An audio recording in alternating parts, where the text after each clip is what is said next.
Quem é a besta que emerge do mar?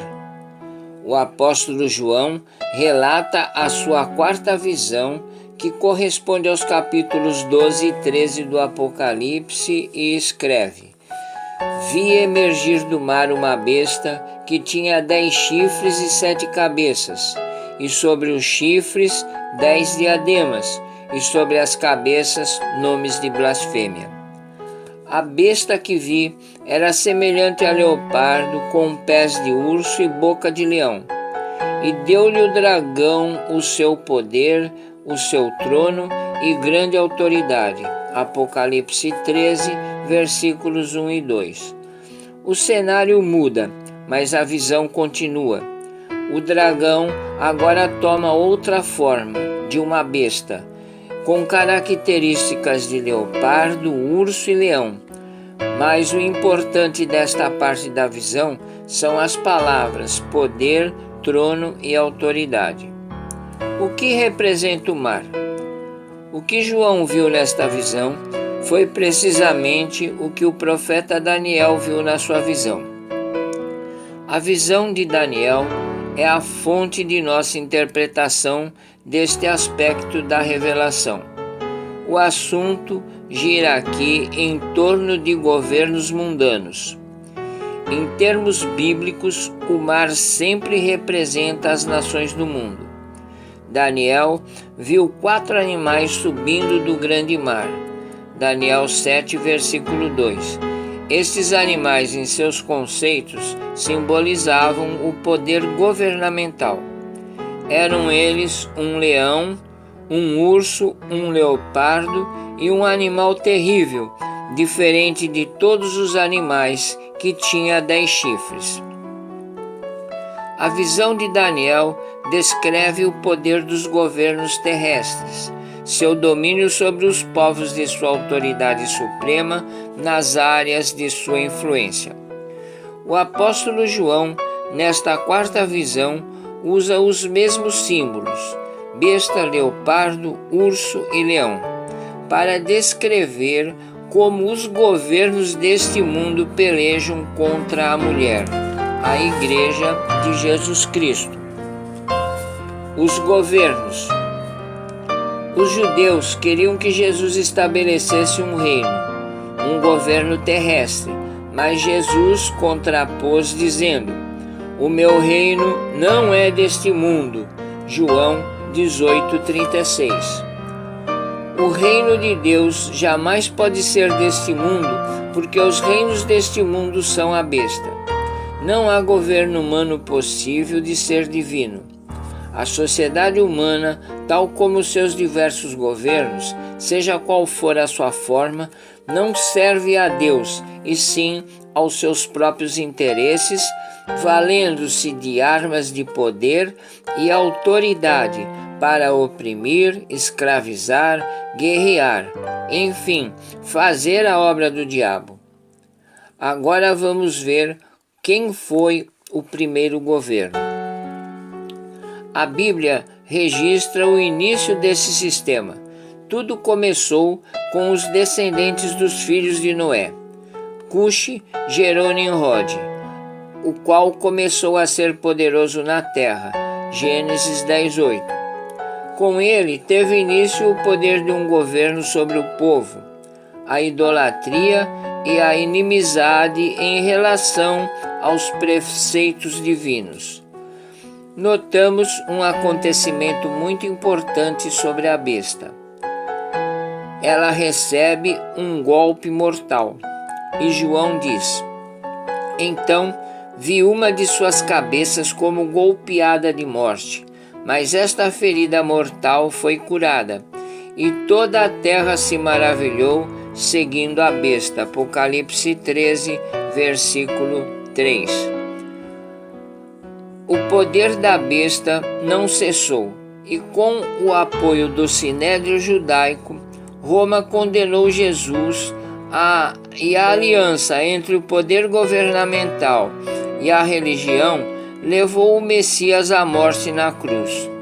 Jesus, no entanto, ressuscitou, proclamando sua mensagem a todas as nações deste mundo. Mesmo com força e autoridade, não há poder governamental capaz de impedir o testemunho da Igreja. O povo de Deus é cego quanto à função dos governos deste mundo, como ele adora a besta.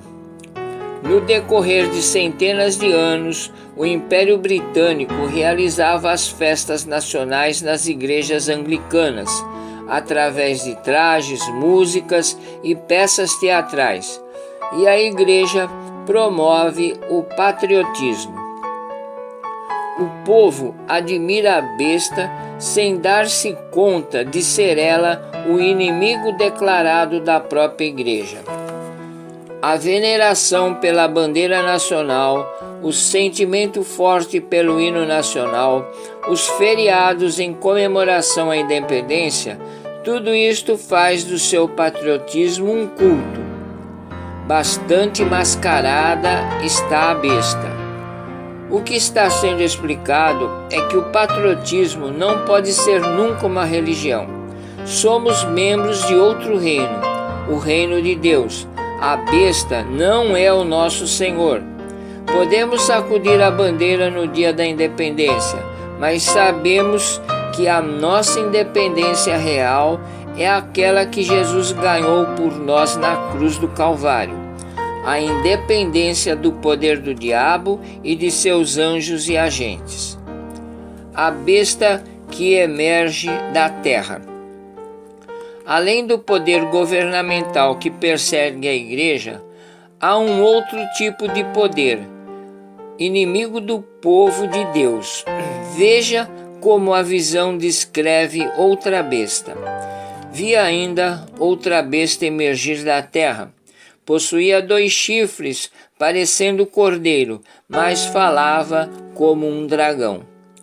Faz com que a terra e seus habitantes adorem a primeira besta, cuja ferida mortal fora curada.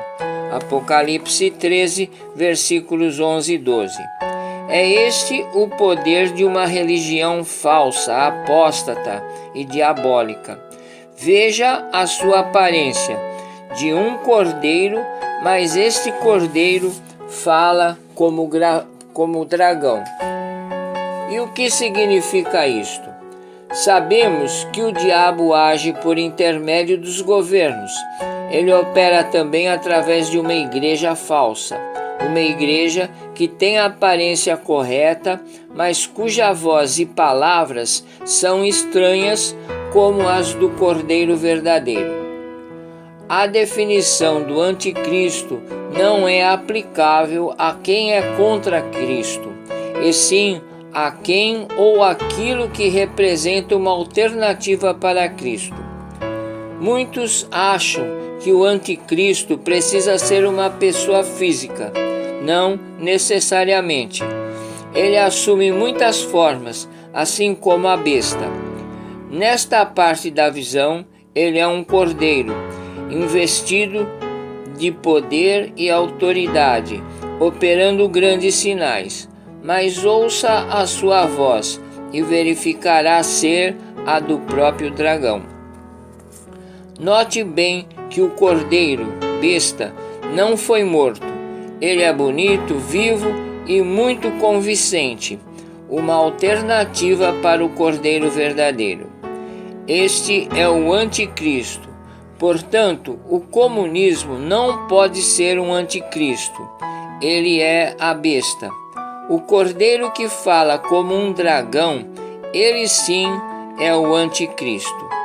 Em Mateus capítulo 7, versículo 15 nos diz: acautelai-vos dos falsos profetas, que se vos apresentam disfarçados em ovelhas, mas por dentro são lobos roubadores. O próprio Satanás se transforma em anjo de luz. É possível identificar, pelo menos em parte, este cordeiro que tem a aparência de virtude, mas cuja voz a desmente. Há organizações religiosas cujos os argumentos são caridade e liberdade, prestar auxílio aos povos, mas os resultados são desviados para o mal e até a morte. É o cordeiro que fala com voz de dragão. A besta governamental se une com a besta religiosa e fica tudo no mesmo pé. É triste constatar que a besta religiosa engana multidões de pessoas que se convencem de estar fazendo o bem, de estar servindo a Cristo através de sua aliança com movimentos de libertação. É um engano diabólico. 666, a marca da besta.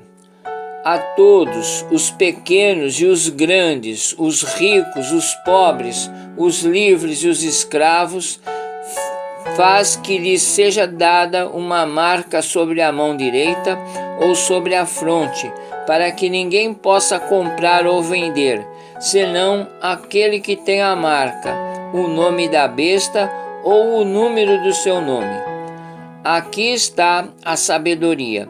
Aquele que tem entendimento calcule o número da besta, pois é o número do homem. Ora, esse número é 666. Apocalipse 13, versículos 16 a 18. Este símbolo é fácil de discernir o seu significado. O número 6 é um número do homem. O número 7 representa a perfeição, mas o número 6 é um pouco menos que perfeição. Este número, usado 3 vezes, representa a trindade diabólica compondo a marca da besta. Todos, quer crentes ou incrédulos, têm uma marca. Será que este número será estampado no rosto dos seus habitantes, como ensinam certas profecias? Claro que não. A marca de Deus está no espírito de seus filhos. A marca da besta está nas mãos e na testa dos filhos do diabo. Por que na mão? Porque este é seu instrumento de trabalho. Esforço humano substitui o poder de Deus. Por que na cabeça? Porque é o lugar dos pensamentos e da filosofia. Não é necessário esperar a segunda vinda de Jesus para saber-se quem leva a marca de quem, pois somos conhecidos por nossos frutos. Qual é a marca que levamos e qual o cordeiro que seguimos? São 2 os recursos que o Espírito nos entrega contra essas 2 manifestações da besta, ou seja, o poder governamental mundano e o poder de uma religião falsa. Contra o poder governamental, o recurso é a perseverança e fidelidade, e contra o cordeiro que fala como dragão, não é difícil discernir o verdadeiro cordeiro do falso. Veja se há sangue, se foi morto ou não, pois o Cordeiro de Deus morreu para redimir os pecados. A besta ainda deve morrer, só que sua morte não salvará ninguém. Amém?